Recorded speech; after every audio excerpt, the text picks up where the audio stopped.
अस्सलाम वालेकुम जी। आज हम लोग करने जा रहे हैं टाइप्स ऑफ सिस्टम ऑब्जेक्टिव्स के अंदर सबसे पहले जो बात आ रही है, systems can have different objectives depending on their nature and purpose. हमें जो ऑब्जेक्टिव होता है हमारा, वो नेचर और पर्पस के अकॉर्डिंग ये डिफरेंट होता है। और इसके अंदर जो चीज़ें आती हैं, इंफॉर्मेशन प्रोसेसिंग आ जाती है कि हमने कहाँ कहाँ पे इसको यूज़ करना है। उसके बाद सपोर्टिंग अदर सिस्टम, दूसरों के सिस्टम्स को सपोर्ट करना होता है। अचीविंग स्पेसिफिक गोल्स होते हैं। उसके बाद हमारे पास ये कुछ टाइप्स ऑफ सिस्टम ऑब्जेक्टिव्स के अंदर हमारा जो ब्रेन होता है उसमें इंफॉर्मेशन प्रोसेसिंग हो रही होती है। सेल फोन होता है, वो दूसरों के सपोर्ट करना होता है दूसरों के सिस्टम्स को। और थर्मोस्टेट जो है वो स्पेसिफिक गोल को अचीव करने के लिए हमें ये कुछ डिफरेंट इनकी एग्जांपल्स थी। उसके बाद हम लोग चलते हैं कंपोनेंट्स के ऊपर। कंपोनेंट्स क्या होते हैं? Components are the building blocks of any system. किसी भी सिस्टम का वो बिल्डिंग ब्लॉक होता है जिन चीज़ों से मिलके एक सिस्टम बनता है।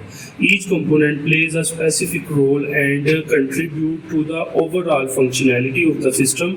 ये पूरे के पूरे सिस्टम के अंदर कंट्रीब्यूशन होती है, पूरे सिस्टम को, उसकी फंक्शनैलिटी को चेंज करने के लिए, उसके रोल्स को चेंज करने के लिए, उसमें एक ख़ास किस्म का चेंज लाने के लिए हमारे पास कंपोनेंट्स जो हैं वो बहुत ज़्यादा इम्पोर्टेंट होते हैं।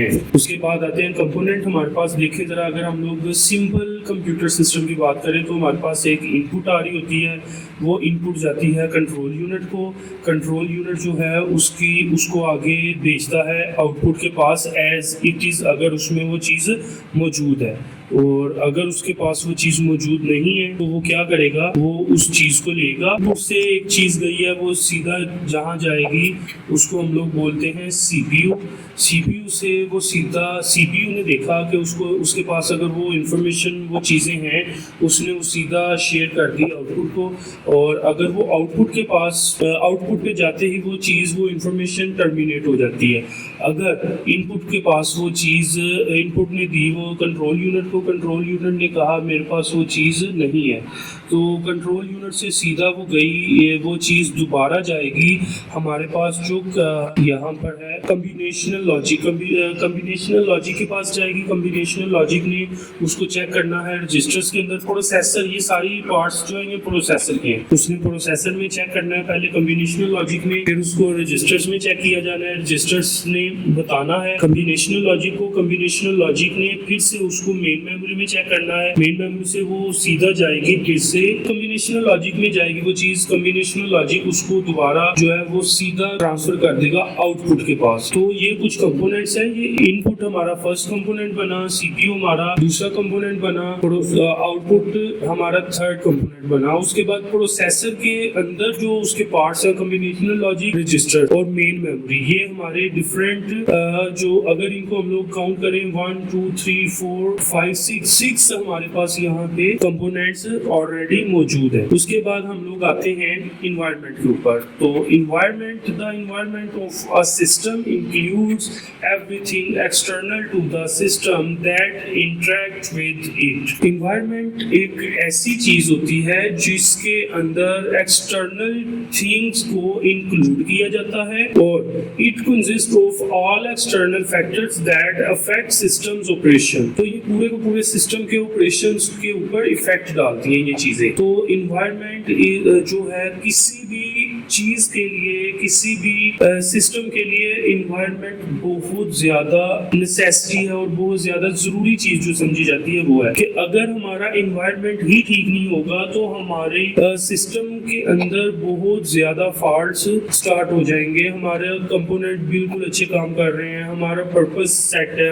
हम लोग अपने गोल के ऊपर working day by day strong करते जा रहे हैं, मगर हमारा जब इन्वायरमेंट ही ठीक नहीं होगा तो हमारी वर्किंग और हमारा पर्पस, वो सारा कुछ कंपोनेंट्स कुछ भी हमारे लिए फायदेमंद साबित नहीं होंगे। अब तो हम लोग देखते हैं इन्वायरमेंट। ये देखिए जरा, अगर हम लोग ऑनलाइन अपने कंप्यूटर के अकॉर्डिंग बात करें तो हमारे पास सबसे मतलब ये डिफरेंट इन्वायरमेंट्स मिलके हमारा एक सिस्टम, स्पेसिफिक सिस्टम क्रिएट करेंगे। जैसा कि सर्वर से हम लोग क्लाउड में भी जा सकते हैं। नेटवर्क होगा तो हम लोग इन चीज़ों को सेट कर पाएंगे। उसके बाद वेब ऐप है, वेब ऐप के अंदर वेब ऐप होगी तो सर्वर को यूज़ कर पाएंगे। नेटवर्क होगा तो हम लोग वेब ऐप को यूज़ कर पाएंगे। और इसी तरह क्लाउड से उन चीज़ों को चेक कर सकेंगे। मॉनिटर होता है और डेटाबेस होता है। इन सब चीज़ों को, ये सारी चीज़ें इंटरकनेक्टेड होती हैं और एक्सटर्नल हैं, जबकि हमारा जो सिस्टम है वो इन कंपोनेंट से मिलकर बनेगा। इसी तरह ये जो दूसरी पिक्चर है इसको देखते हैं, जिसमें ये ट्री बना हुआ है। ट्री के अंदर देखेंगे कि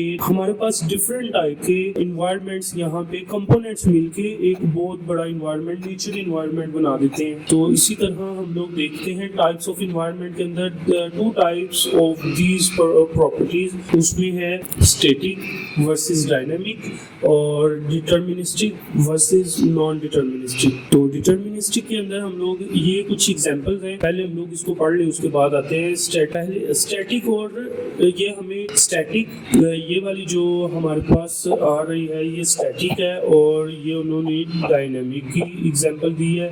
तो इनको हम लोग देखते हैं कि क्या होता है static. The environment remains unchange unless the system provides an output. Static वो चीज़ होती है जो कि कभी, मतलब बहुत कम चेंज हो, बहुत कम, जो हमारी रूटीन वर्क होता है, दैट इज कॉल्ड स्टैटिक। तो these are no changes occurring in the environment while the system is working internally। जब तक ये सिस्टम इंटरनली वर्क कर रहा है तो हमारा जो सिस्टम, जो इन्वायरमेंट है वो हमेशा अनचेंज रहेगा।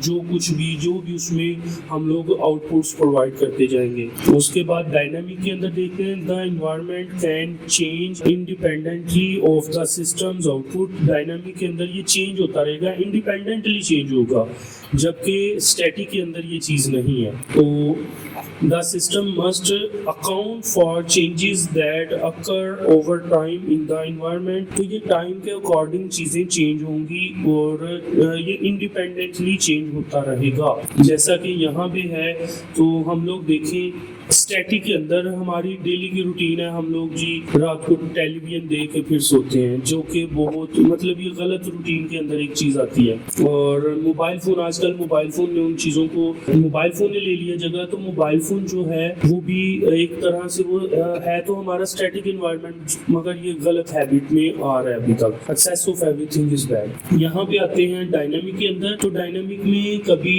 मसलन कभी आंधी आ गई, कभी बारिश आ गई, कभी गर्मी ज़्यादा हो गई। तो ये चीज़ें, मतलब बारिश का आ जाना वो कभी कभार होता है, इसलिए उसको हम लोग और ख़ुद ब खुद ही अल्लाह ताला की तरफ से हो रहा है, ख़ुद ब खुद उसमें जो है ना चेंजिंग आ रही है इन्वायरमेंट के अंदर। तो वो हमारा डायनामिक इन्वायरमेंट कहलाएगा। हमारी जो डेली की रूटीन होगी वो स्टैटिक इन्वायरमेंट कहलाएगी। तो इसी तरह यहाँ पे अगर हम लोग देखें डिटर्मिनिस्टिक वर्सेस नॉन डिटर्मिनिस्टिक। तो डिटर्मिनिस्टिक क्या होता है? Deterministic system is characterised by its fully known and certain impact. वो चीज़ें जिनका हमें मुकम्मल तौर पर पता होता है कि ये सिस्टम जो है इसके कुछ ख़ास इम्पैक्ट और इसकी आउटपुट हमारे सिस्टम के ऊपर असरअंदाज होने वाली है। तो नॉन डिटर्मिनिस्टिक के अंदर क्या होता है? The impact of the system's output on the environment is characterised. इसके नॉन इम्पैक्ट के अंदर हमारे पास उसकी जो आउटपुट होती है वो कैरेक्टराइज्ड होती है, गिनी चुनी होती है बाय इनहेरेंट अनसर्टेनिटी, रैंडमनेस और प्रोबेबिलिटीज।